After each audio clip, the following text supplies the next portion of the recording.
السلام عليكم ورحمة الله. إن الحمد لله نحمده ونستعينه ونستغفره ونؤمن به ونتوكل عليه ونشهد أن لا إله إلا الله وحده لا شريك له ونشهد أن سيدنا ومولانا محمدا عبده ورسوله صلى الله تعالى عليه وعلى آله وأصحابه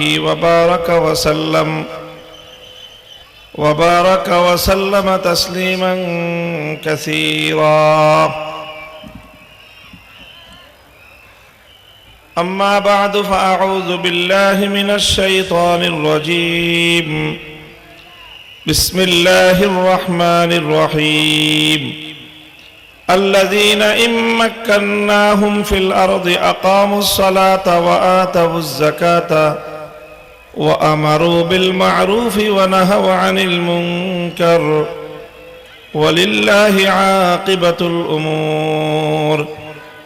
بارك الله لنا ولكم في القرآن العظيم ونفعنا وإياكم بالآيات والذكر الحكيم. اللهم صل على محمد وعلى آل محمد كما صليت على إبراهيم وعلى آل إبراهيم إنك حميد مجيد. اللهم بارك على محمد وعلى آل محمد كما باركت على إبراهيم وعلى آل إبراهيم إنك حميد مجيد. সম্মানিত মুরব্বী সাহেবান, সমবেত এলাকাবাসী, প্রাণপ্রিয় দিন দরদি মুসলমান ভাই ও বন্ধুগণ,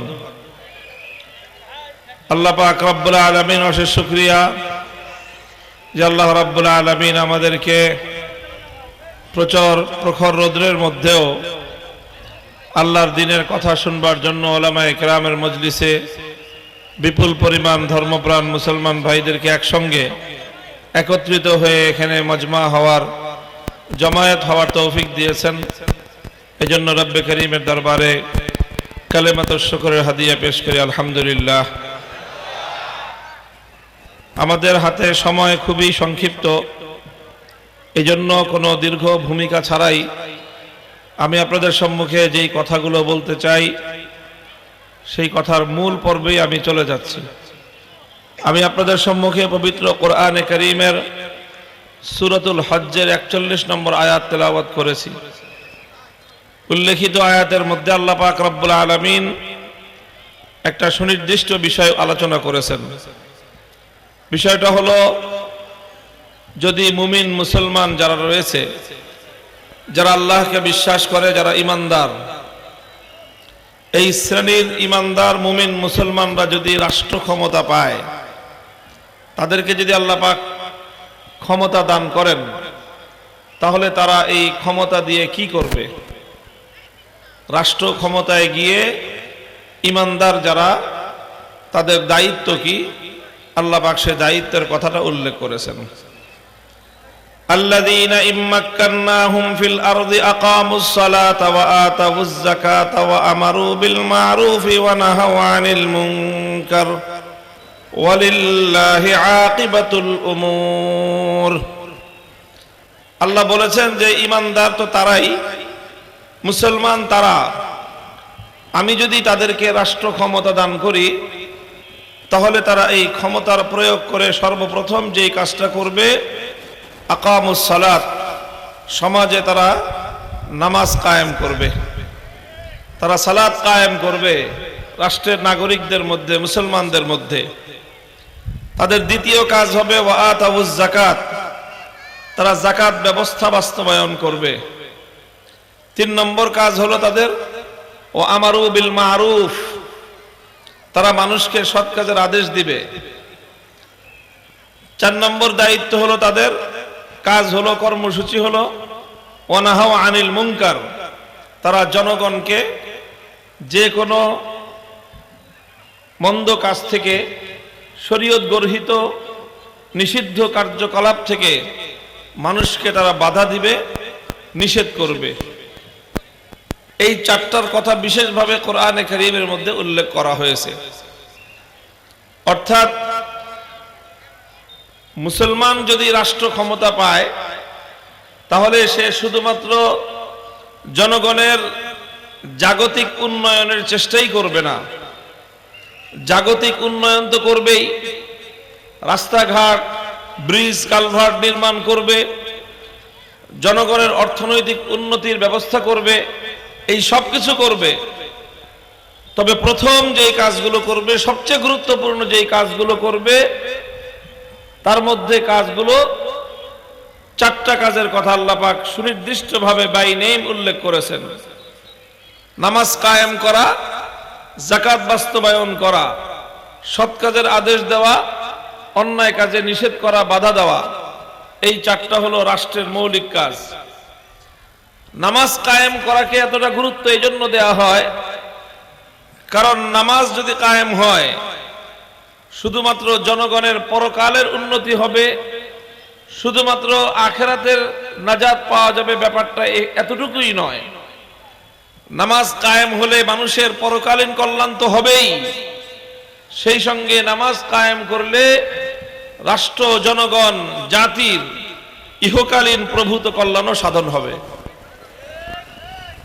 নামাজের ব্যাপারে কোরআন স্পষ্ট বলেছে, ইন্নাস সালাতা তানহা আনিল ফাহশাই ওয়াল মুনকার, নিশ্চয়ই নামাজ মানুষকে অন্যায় এবং অশ্লীল কাজে নিষেধ করবে, বাধা দিবে। তো যখন রাষ্ট্রের মধ্যে নামাজ কায়েম হবে, সকল রাজনৈতিক নেতারা নামাজ পড়বে, প্রশাসনিক আমলারা যখন নামাজি হয়ে যাবে এবং সর্বস্তরের রাষ্ট্রীয় দায়িত্বশীল জনগণ সবাই যখন নামাজি হবে, তো নামাজ তার ক্রিয়া প্রত্যেকটা নামাজের মধ্যেই শুরু করবে। প্রত্যেকটা নামাজের মধ্যেই অন্যায় এবং অশ্লীল কাজ থেকে বিরত থাকার মানসিকতা তৈরি হবে। এইভাবে গোটা রাষ্ট্র এবং সমাজ ব্যবস্থার নীতি নৈতিকতা এর উন্নয়ন ঘটবে।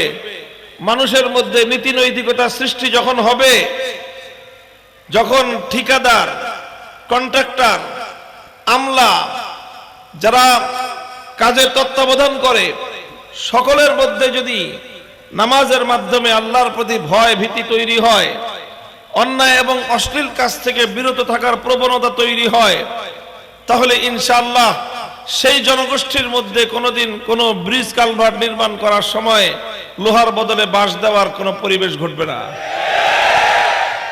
নামাজ এইভাবে মানুষের জাগতিক উন্নতিতেও ভূমিকা পালন করবে। যেই রাস্তা নির্মাণ হওয়ার কথা 1 কোটি টাকা দিয়ে, রাষ্ট্রের পক্ষ থেকে বরাদ্দ 1 কোটি টাকা রাস্তা নির্মাণ হওয়ার জন্য, সেটা বিভিন্ন জায়গায় দুর্নীতি হতে হতে ভাগ বটোয়ারা খেতে খেতে মূল রাস্তা নির্মাণে গিয়ে 20 লাখ টাকাও পাওয়া যায় না। এবং এই 1 কোটি টাকার রাস্তা নির্মিত হওয়ার পরে 10 বছর এই রাস্তার লংজিভিটি হওয়ার কথা, টেকসই হওয়ার কথা, সেই রাস্তা 10 মাসও টিকে না। 10 মাস পরে আবার নতুন টেন্ডার করতে হয়, নতুন ভাবে খাওয়া দাওয়া শুরু হয়।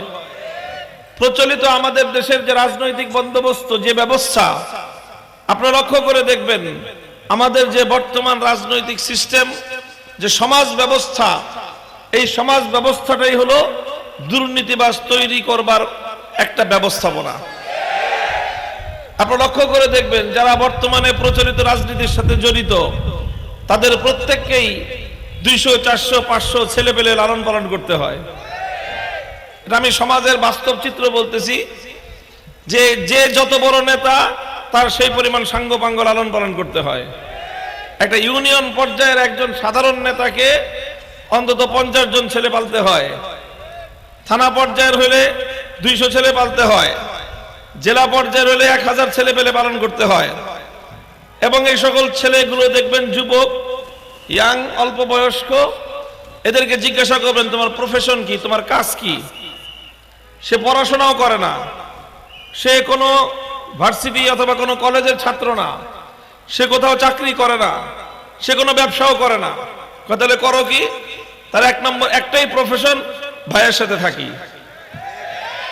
প্রফেশন কি? ভাইয়ের সাথে থাকি। ভাইয়ের সাথে থাকে মানে মানে ভাইয়ের লাঠিয়াল হিসেবে ভূমিকা পালন করে। এই হলো ভাইয়ের সাথে থাকা। এখন এই যে ভাইয়ের সাথে যে 50টা ছেলে থাকে, এই 50টা ছেলের জীবন জীবিকার দায়িত্ব ভাইকে বহন করতে হয়। এখন ভাইয়ের তো বাপদাদার জমিদারি নাই। 50টা ছেলেকে 100-200 ছেলেকে লালন পালন করে সে কিভাবে? তখন এই সমাজের মানুষকে নিপীড়ন করে, চাঁদাবাজি করে, মাস্তানি করে, এই সকল করে তখন সে সমাজ থেকে টাকা উত্তোলন করে এইভাবে 100-200-500 ছেলেকে লালন পালন করে। 5 বছর পর্যন্ত ইনভেস্ট করে, 10 বছর পর্যন্ত ইনভেস্ট করে, আর একটা আকাঙ্ক্ষায় থাকে, দোয়া করতে থাকে, হুজুরদের কাছে দোয়া চাইতে থাকে যে কোনোভাবে যদি একবার ক্ষমতায় আসতে পারি তো 5 বছরে 25 বছরে যা ইনভেস্ট সব উসুল করে নেবে। এটা হলো একেবারে প্রচলিত রাজনীতির সাধারণ সিস্টেম, সাধারণ একটা সিস্টেমে পরিণত হয়েছে। তো এই জন্য এই সমাজ ব্যবস্থার মূল বুনিয়াদটাই হলো জনগণের এবং রাষ্ট্রীয় সম্পদকে কুক্ষিগত করা, রাষ্ট্রীয় সম্পদের অবৈধ ব্যবহার। এটাই হলো প্রচলিত ব্যবস্থার মূল বা ফাউন্ডেশন এবং বুনিয়াদ। আল্লাহর কোরআন যে ব্যবস্থা দিয়েছে, কোরআন যে সমাজ ব্যবস্থা দিয়েছে, ইসলাম যে রাজনৈতিক বন্দোবস্তের কথা বলেছে, সেই বন্দোবস্তে এই ধরনের কোন যুবক ছেলে পেলে প্রফেশনহীন বেকার থাকবার কোনো সুযোগ নাই, কোন ভাইয়ের সাথে থাকবার কোনো সুযোগ নাই। সেখানে থাকতে হলে প্রত্যেককে যার যার ইনকাম সোর্স দেখাতে হবে। মুহতারাম হাজিরিন, এই জন্য আমরা বলতে চাই ইন্নাস সালাতা তানহা আনিল ফাহশাই ওয়াল মুনকার। রাষ্ট্র ব্যবস্থার প্রথম দায়িত্ব হলো নামাজ কায়েম করো। নামাজ কায়েম করার মাধ্যমে সমাজের তৃণমূল থেকে মানুষের নীতি নৈতিকতার উন্নয়ন ঘটবে। সমাজ ব্যবস্থার গোড়া থেকে পরিশুদ্ধি শুরু হবে, এবং এই পরিশুদ্ধি যখন শুরু হবে সমাজের মধ্যে কোনো অন্যায়, কোনো অপরাধ চক্র আঁকড়ে গড়ে বসতে পারবে না। 2 নম্বর দায়িত্ব হলো আতাউজ যাকাত, যাকাত ব্যবস্থা বাস্তবায়ন করা।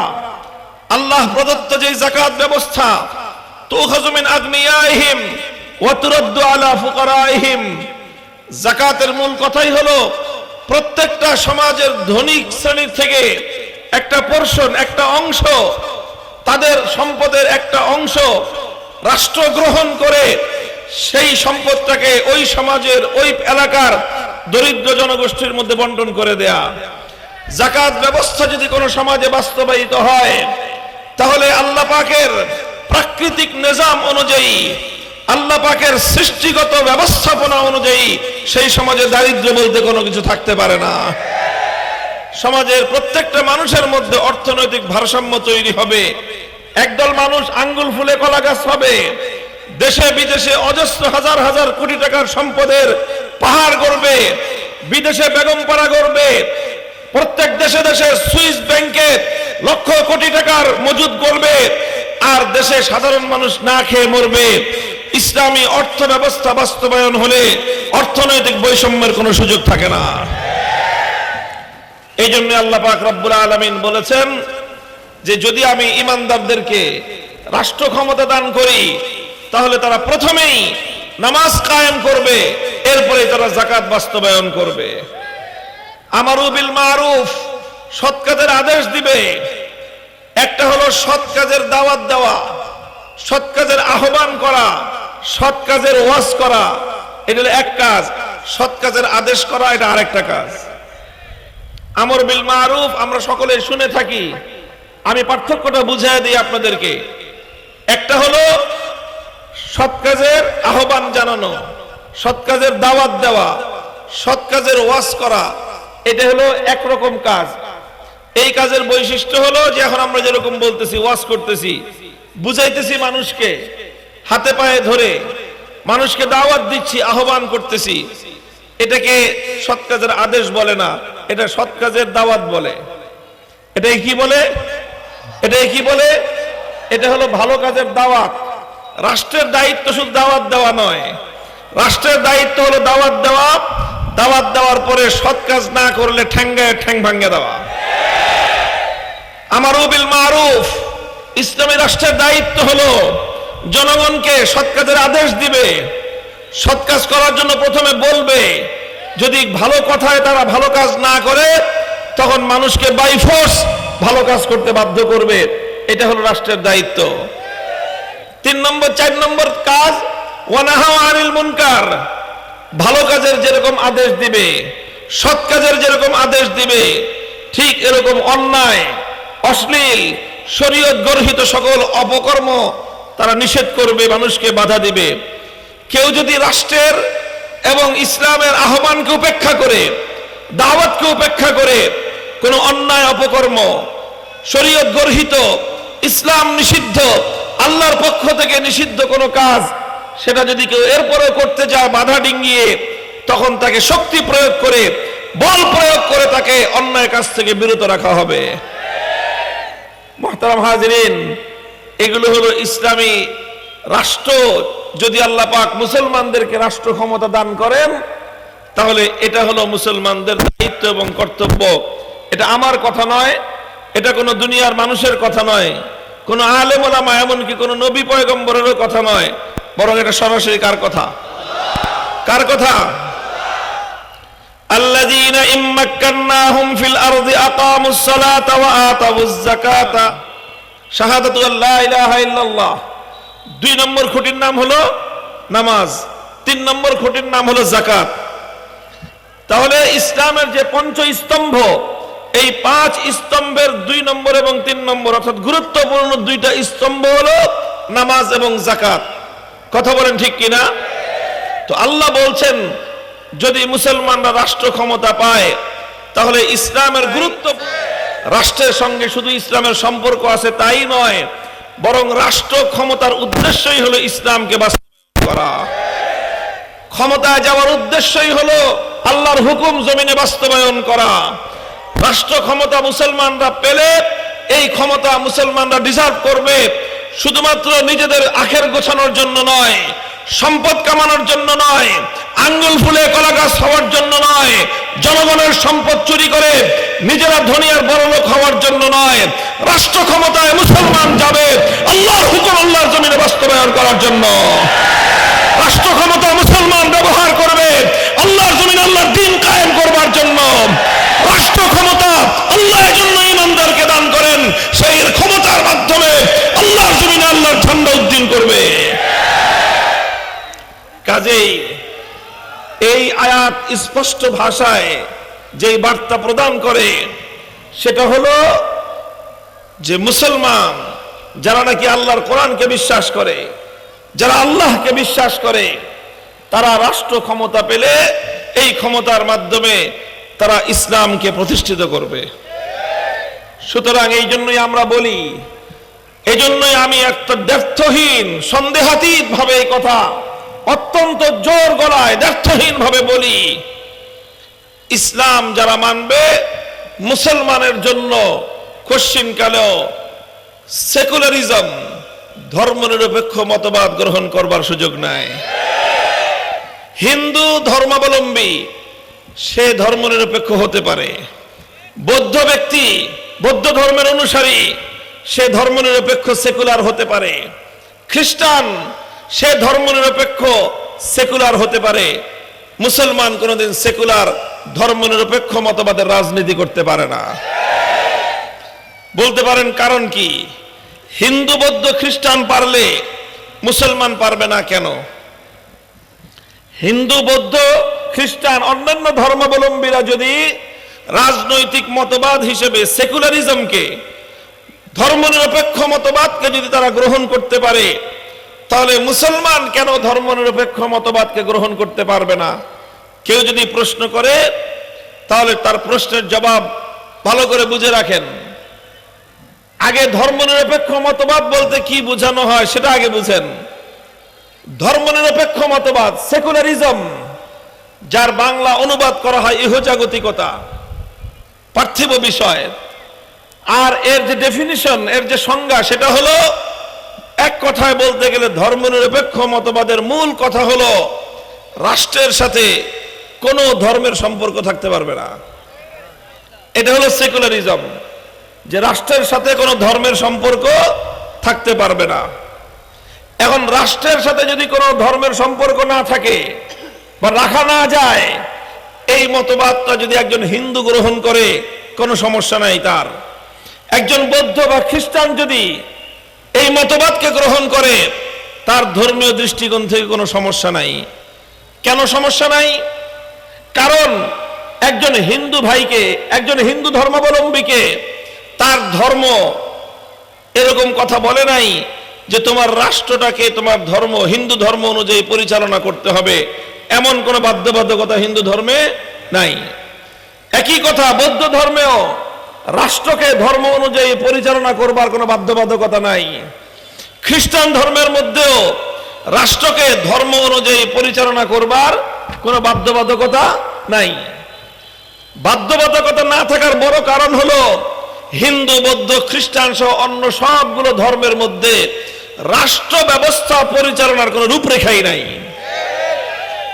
আমি চ্যালেঞ্জ করি, চ্যালেঞ্জ করে বলি সারা দুনিয়ার সমস্ত ধর্মাবলম্বীদের কাছে তুলনামূলক ধর্মতত্ত্ব বিশ্লেষণ করে আমরা একথা চ্যালেঞ্জ করে ব্যর্থহীন ভাবে চ্যালেঞ্জের সুরে আমি বলি, ইসলাম ছাড়া অন্য কোন ধর্মের কাছে আজকের আধুনিক যুগের রাষ্ট্র ব্যবস্থা পরিচালনার কোন রূপরেখা নাই। এই জন্য কোন ধর্ম, অন্য কোন ধর্ম তার ধর্মাবলম্বীকে, অন্য ধর্মগুলো তাদের ধর্মাবলম্বীকে রাষ্ট্রকে ধর্ম অনুযায়ী পরিচালনা করতে নির্দেশ দেয় না। এই জন্য একজন হিন্দু সে একই সময়ে সেকুলারিজম তথা ধর্মনিরপেক্ষ মতবাদ গ্রহণ করতে পারে, আবার হিন্দুও থাকতে পারে, কোনো সমস্যা নাই। একজন খ্রিস্টান, একজন বৌদ্ধ এট এ টাইম একই সময়ে সে ধর্মনিরপেক্ষ মতবাদ গ্রহণ করতে পারে, আবার সে খ্রিস্টান বা বৌদ্ধ থাকতে পারে, কোনো সমস্যা হয় না। কেন সমস্যা হবে না? কারণ সে ধর্মনিরপেক্ষ মতবাদ অনুসরণ করে রাষ্ট্রকে ধর্ম থেকে আলাদা রাখলো, এতে তার ধর্মের কোনো বিধান লঙ্ঘন হলো না। কারণ তার ধর্ম তো তাকে এই কথা বলে নাই যে রাষ্ট্রকে ধর্ম অনুযায়ী চালাও।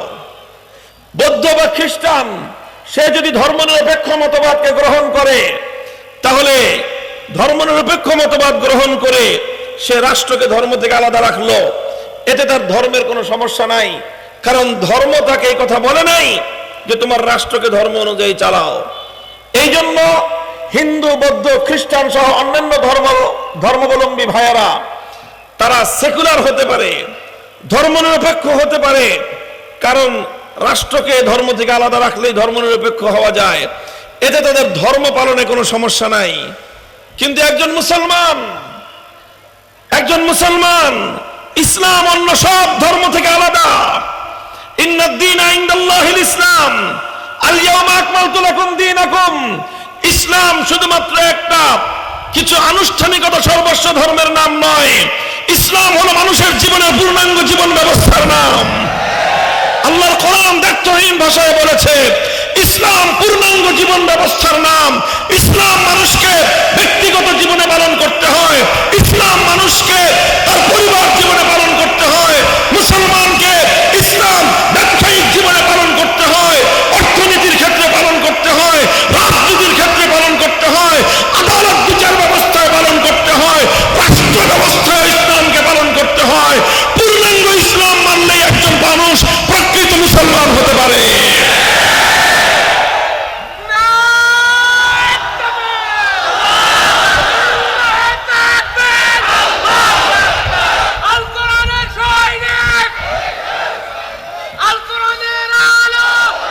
মুহতারাম হাজিরিন, এই জন্য যেহেতু ইসলাম একটা পূর্ণাঙ্গ জীবন ব্যবস্থার নাম, ইসলাম কমপ্লিট কোড অফ লাইফের নাম, এই জন্য ইসলামের মধ্যে যেরকম ইবাদতের বিধান আছে, ইসলামের মধ্যে যেরকম মানুষের আচার আচরণ সংক্রান্ত বিধান রয়েছে, একইভাবে আল্লাহর কোরআনের কমপক্ষে 400-500 আয়াত এমন রয়েছে যে আয়াতগুলো বাস্তবায়ন করতে হলে রাষ্ট্র ক্ষমতার প্রয়োজন। রাষ্ট্র ক্ষমতা ছাড়া কোরআনের সেই আয়াতগুলোর উপর আমল করা সম্ভব নয়। এই জন্য রাষ্ট্র ক্ষমতা ইসলামের আওতায় না আসা পর্যন্ত পূর্ণাঙ্গ কোরআন এবং ইসলাম আল্লাহর জমিনে বাস্তবায়ন হতে পারে না। এই জন্য একজন মুসলমান যদি সে ধর্মনিরপেক্ষ মতবাদের রাজনীতি করতে চায়, তাহলে তার সমস্যা যেটা হবে সেটা হলো এই, এখন তার সামনে দুই ধরনের নির্দেশনা আসবে। সে যদি ধর্মনিরপেক্ষ মতবাদ অনুসরণ করতে চায় তাহলে ধর্মনিরপেক্ষ মতবাদ অনুযায়ী রাষ্ট্রকে ধর্ম থেকে আলাদা করতে হবে। কথা বলেন, ঠিক না বেঠিক? ধর্মনিরপেক্ষ মতবাদ অনুযায়ী রাষ্ট্রকে ধর্ম থেকে আলাদা করতে হবে। আবার যদি সে ইসলাম মানতে চায় তাহলে ইসলাম বলবে রাষ্ট্রকে ধর্মের আন্ডারে নিয়ে আসো।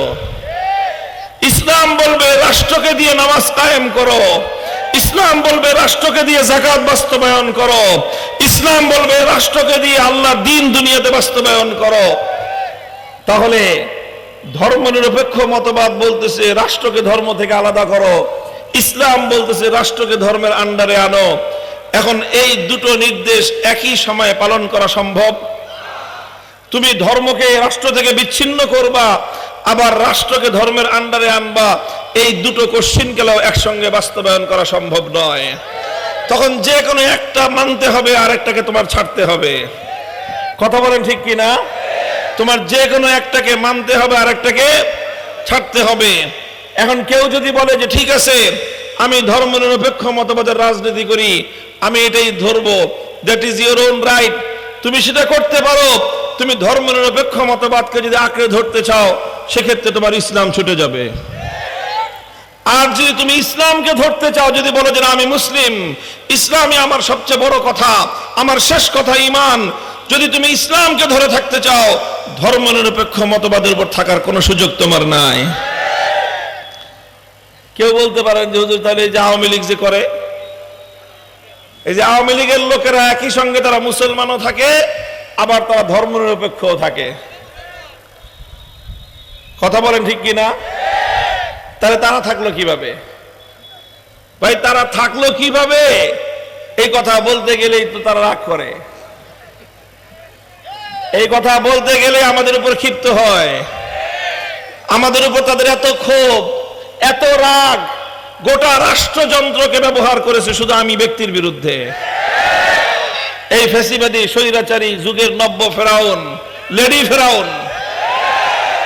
অন্যায় একটাই ছিল আমাদের, বলেছিলাম মুসলমানদের জনপদে মুসলমানদের সম্পদ দিয়ে ভাস্কর্য নামক মূর্তি নির্মাণ করা যেতে পারে না। মূর্তি থাকবে হিন্দুদের মন্দিরে, তারা মূর্তি বানাবে, প্রতিমা বানাবে, পূজা করবে, সেটা তাদের ধর্মীয় বিধান, ওটার সাথে আমাদের কোনো বিরোধ নাই। কথা বলেন ঠিক কিনা? কিন্তু মুসলমানদের জনপদে ভাস্কর্য নামক কোনো মূর্তি বিশেষ করে রাষ্ট্রীয় খরচে হতে পারে না। মুসলিম জনপদে মুসলমানদের কোনো প্রতীক হিসেবে, সিম্বল হিসেবে কোনো মূর্তি বসতে পারে না। বলেছিলাম আল্লাহর নবী যেদিন মক্কা বিজয় করেছেন, আল্লাহর পয়গম্বর নিজ হাতে পবিত্র বাইতুল্লাহ শরীফ থেকে 360টা মূর্তি ভেঙে গুড়িয়ে দিয়েছিলেন।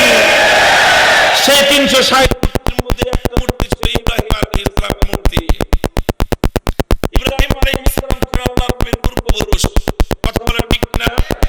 ইব্রাহিম আলাইহিস সালামের দুই সন্তান ইসমাঈল এবং ইসহাক আলাইহিস সালাম, ইসমাঈল আলাইহিস সালামের বংশেই আল্লাহর নবী আখির নবী মুহাম্মদুর রাসূলুল্লাহ সাল্লাল্লাহু আলাইহি ওয়াসাল্লামের জন্ম হয়েছে। এই হিসেবে খলিলুল্লাহ ইব্রাহিম ছিলেন আমাদের নবীর পূর্বপুরুষ। কথা বলেন ঠিক কিনা? আমার নবী অন্য সবগুলো মূর্তি ভাঙার সময় নবীর মধ্যে যতটা ক্ষোভ কাজ করেছে, বুখারীর হাদিস করেন বুখারী শরীফে, সবচেয়ে বেশি নবীজি ক্ষুব্ধ হয়েছিলেন ইব্রাহিম আলাইহিস সালামের মূর্তি দেখে। তিনি বলেছিলেন কাতালাহুমুল্লাহ, আল্লাহ পাক এই সমস্ত কুরাইশের অভিশপ্ত মূর্তি পূজারী যারা মূর্তি নির্মাণকারী ওদেরকে আল্লাহ পাক ধ্বংস করুক, তারা ইব্রাহিম আলাইহিস সালামের মূর্তি বানিয়েছে। এটা দেখে আল্লাহর নবী ক্ষোভ ঝাড়লেন, রাগ প্রকাশ করলেন এবং তাদের উপর অভিশাপ দিলেন যারা ইব্রাহিমের মূর্তি বানিয়েছিল। এরপরে নিজ হাতে সেই মূর্তি ভেঙে গুড়িয়ে দিয়েছিলেন। আমি বলেছিলাম সুতরাং বাপদাদাদের মূর্তি বানানো এটা মুহাম্মদুর রাসূলুল্লাহর আদর্শ নয়, বরং নিজের বাপদাদার মূর্তি ভাঙাই হলো মুহাম্মদুর রাসূলুল্লাহর আদর্শ। যারা নিজেদের পূর্বপুরুষদের মূর্তি বানায় তারা মুহাম্মদ আরবীর উত্তরসূরি হতে পারে না, তারা আবু জাহলের প্রেতাত্মা। এই কথা কেন বললাম? ক্ষিপ্ত হলেন আমার বিরুদ্ধে গোটা রাষ্ট্রযন্ত্র, police, army, RAB, DGFI NSI, SB, সমস্ত গোয়েন্দা সংস্থা, আওয়ামী লীগ, যুবলীগ, ছাত্রলীগ, শ্রমিক লীগ সব আমার বিরুদ্ধে জ্বালিয়ে দিল। গোটা রাষ্ট্রযন্ত্র নিয়ে আমাদের বিরুদ্ধে ঝাঁপায়ে পড়লো। 3 বছর আমাদেরকে বিনা বিচারে অন্যায়ভাবে কারারুদ্ধ করে রাখলো। আমরা সব মেনে নিয়েছি, আল্লাহর কোরআনের বিধান ছাড়তে প্রস্তুত হই নাই।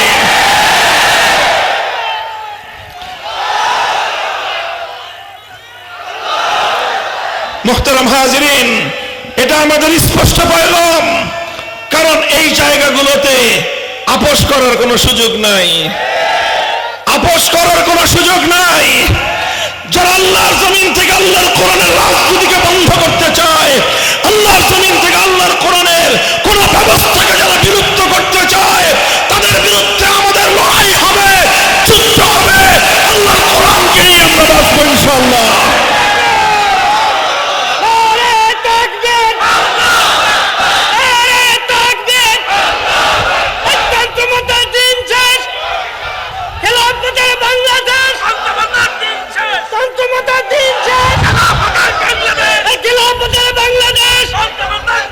পাঁচই আগস্টের ঐতিহাসিক বিপ্লব বাংলাদেশকে নতুন একটা বার্তা দিচ্ছে।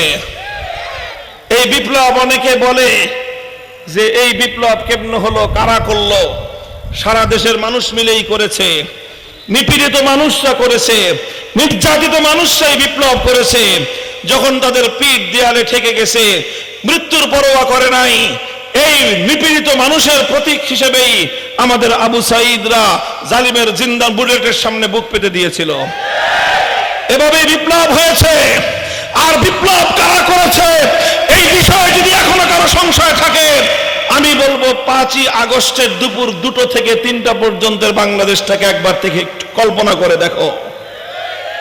সংবাদ পাইছে কয়টায়? 2টার সময়।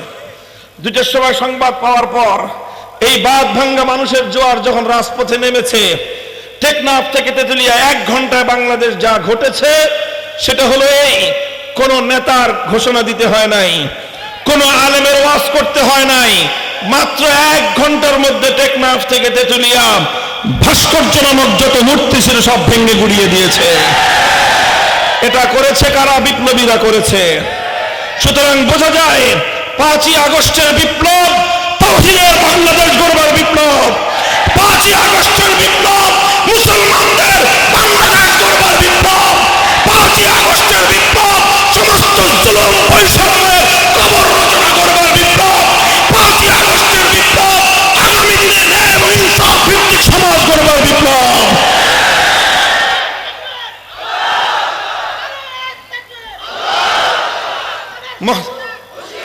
মুহতারাম হাজিরিন, আমি মনে করি 5ই আগস্টের বিপ্লব পূর্ণাঙ্গ ইসলামী বিপ্লব না হলেও এটা ইসলামী বিপ্লবের সূর্যোদয়ের আগের সুবহে সাদেক। সূর্যোদয় হওয়ার 1 ঘন্টা আগে পূর্ব দিগন্তে সুবহে সাদেকের উদয় ঘটে। মানুষ বুঝতে পারে আর কিছুক্ষণের পরেই সূর্যোদয় ঘটবে। কথা বলেন ঠিক কিনা? 5ই আগস্টের বিপ্লব ভিনদেশী, কৃতদাসী, তল্পিতল্পা সহ দেশ ছেড়ে চলে যেতে বাধ্য হওয়া, টেকনাফ থেকে তেতুলিয়া সমস্ত মুসলিম জনপদের মূর্তিগুলো ভেঙে চুরমার হয়ে যাওয়া, এই সবগুলো বিষয় আমাদেরকে নতুন পয়গাম দিচ্ছে। আগামীর বাংলাদেশ হবে ইসলামের বাংলাদেশ, আগামীর বাংলাদেশ হবে খেলাফতের বাংলাদেশ।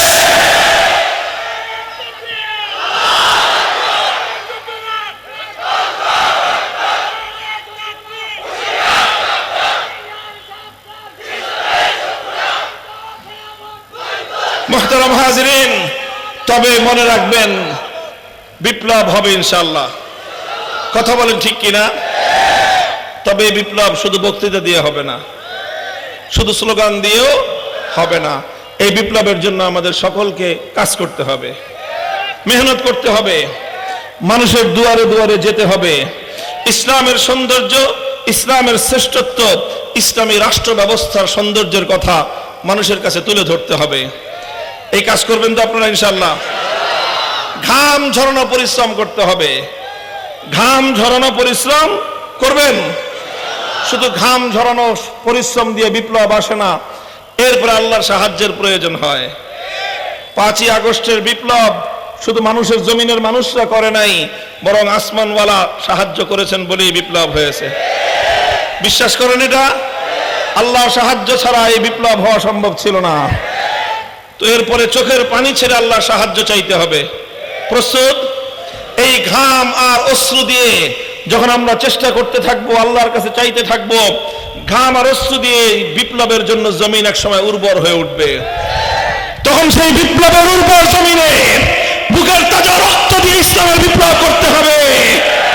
বাতিলের মোকাবেলায় আবু সাঈদদের মতো, মীর মুগ্ধদের মতো সমস্ত অন্যায় এবং অবিচারের বিরুদ্ধে রুখে দেওয়ার জন্য বুক পেতে দিয়ে সামনের দিকে অকুত হয়ে এগিয়ে যেতে হবে। সেজন্য প্রয়োজন হলে শহীদি ঈদগাহে কাফনের কাপড় মাথায় বেঁধে শাহাদাতের জন্য কারা কারা প্রস্তুত থাকবো? হাত তুলে খোদার কাছে শপথ করো। লিল্লাহি তাকবীর, লিল্লাহি তাকবীর। ইসলামের শত্রুরা হুঁশিয়ার, সাবধান। হয়তো খেলাফত, হয়তো খেলাফত, তন্ত্রমন্ত্রের দিন শেষ, তন্ত্রমন্ত্রের দিন শেষ। নারে তাকবীর। এটা শুধু কথার কথা না শপথ? কার সাথে? কার সাথে? আল্লাহ কবুল করেন। সুবহানাল্লাহি ওয়া বিহামদিহি, সুবহানাকাল্লাহুম্মা বিহামদিক, আশহাদু আল্লা ইলাহা ইল্লা আনতা, আস্তাগফিরুকা ওয়া আতুবু ইলাইক। আল্লাহুম্মা সাল্লি আলা মুহাম্মাদ ওয়া আলা আলি মুহাম্মাদ কামা সাল্লাইতা আলা ইব্রাহিম ওয়া আলা আলি ইব্রাহিম ইন্নাকা হামিদুম মাজিদ। ইয়া হাইয়্যু ইয়া কাইয়্যুম বিরহমাতিকা নাস্তাগীস আসলিহ লানা শা'নানা কুল্লাহ ওয়া লা তাকিলনা ইলা আনফুসিনা তারফাতা আইন। ইলাহাল আলামিন, রব্বুল আলামিন, আল্লাহ ভর দুপুরে প্রচন্ড রোদ্র উপেক্ষা করে হাজার হাজার আপনার পেয়ারা দিনের বান্দারা দিনকে ভালোবেসে, কোরআনকে ভালোবেসে আল্লাহ এখানে জমায়েত হয়েছে। আজকের এই মজমাকে আপনি কবুল করে নিন।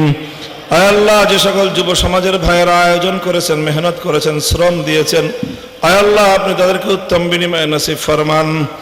আয় আল্লাহ ইলাহুল আলামিন, আমাদের এই মাতৃভূমির প্রতি ইঞ্চি মাটিকে আপনি ইসলামের ঘাঁটি হিসাবে কবুল করে নিন। আয় আল্লাহ ইলাহুল আলামিন, রব্বুল আলামিন, আমাদের উপর আপনি খাস রহম করুন আল্লাহ। আয় আল্লাহ, যেই সকল শহীদদের শাহাদাতের রক্তের মাধ্যমে আয় আল্লাহ এই দেশে শান্তি নিরাপত্তা কায়েম হয়েছে, সকল শহীদদের শাহাদাতকে আপনি কবুল করে নিন। জিন্দেগির গুনাহ খাতা মাফ করে দিন। আয় আল্লাহ, আগামী প্রজন্মে আরো এমন সাহসী বীর পুরুষ আল্লাহ এই জাতির মধ্যে আপনি পয়দা করে দিন। আয় আল্লাহ, পূর্ণাঙ্গ ইসলাম প্রতিষ্ঠার জন্য আয় আল্লাহ যে কাজ করা প্রয়োজন, যে মেহনতের প্রয়োজন, আমাদেরকে তৌফিক এনায়েত ফরমান। আয় আল্লাহ, যারা আমরা হাত তুলেছি আমাদেরকে মাফ করুন। আমাদের বাবা মা, দাদা দাদি, আপনজন, বিশেষ করে যারা দুনিয়া থেকে চলে গিয়েছেন সকলকে আল্লাহ আপনি মাফ করুন। আলহামদুলিল্লাহি রাব্বিল আলামিন।